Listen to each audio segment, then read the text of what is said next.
आज हेउछि पवित्र रथयात्रा। ଏହି ବିଶ୍ୱ ପ୍ରସିଦ୍ଧ ରଥଯାତ୍ରାରେ ଜଗତର ନାଥ ଜଗନ୍ନାଥଙ୍କ ଏହି ପବିତ୍ର ଘୋଷଯାତ୍ରା ଚିଲିକାର ନୀଳ ଜଳରାଶିରେ ଅନୁଷ୍ଠିତ ହୋଇଯାଇଛି।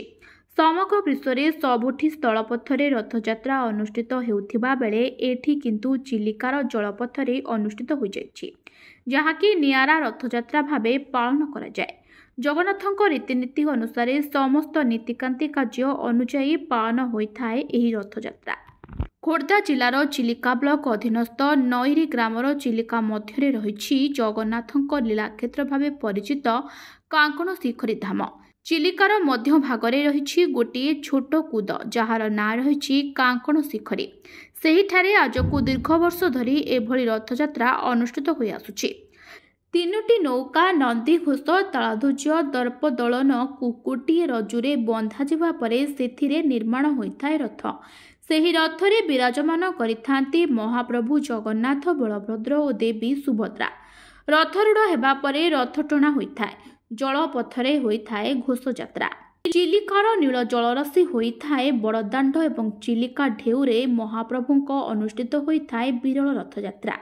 ରଥ ରଜ୍ଜୁର ଆବଶ୍ୟକତା ନାହିଁ, ବରଂ ଭାବରେ ବନ୍ଧା ନୀଳମୟ ଠାକୁରଙ୍କ ଶ୍ରଦ୍ଧାଳୁ ଭକ୍ତଙ୍କ ଗହଣରେ ମହାପ୍ରଭୁଙ୍କର ହୋଇଥାଏ ଏହି ରଥଯାତ୍ରା।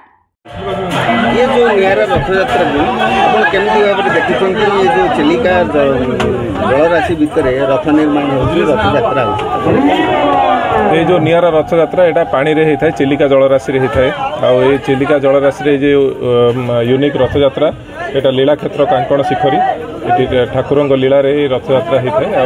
महाप्रभुंर यही लीला जो तीनोटी रथ तैयारी करा जाए, गोटे नंदीघोष, गोटे तालध्वज और देवदलन। ये रथ तीन डंगार होता है आउ बंधा जाए गोटे कहते गोटे राउंड मरा जाए रथयात्रा हिसाब से। ये कांकड़ शिखरी जो दीप अच्छी दीप चारिकड़े तो ये लीलाक्षेत्र जो रथयात्रा महिमा अनेक।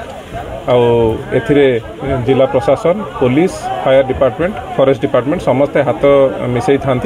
रथ यात्रा लोक मानकर जो माने अति अधिक मात्रा लोक ये आसता, कारण यहाँ उपभोग करने को समस्ते चाही था।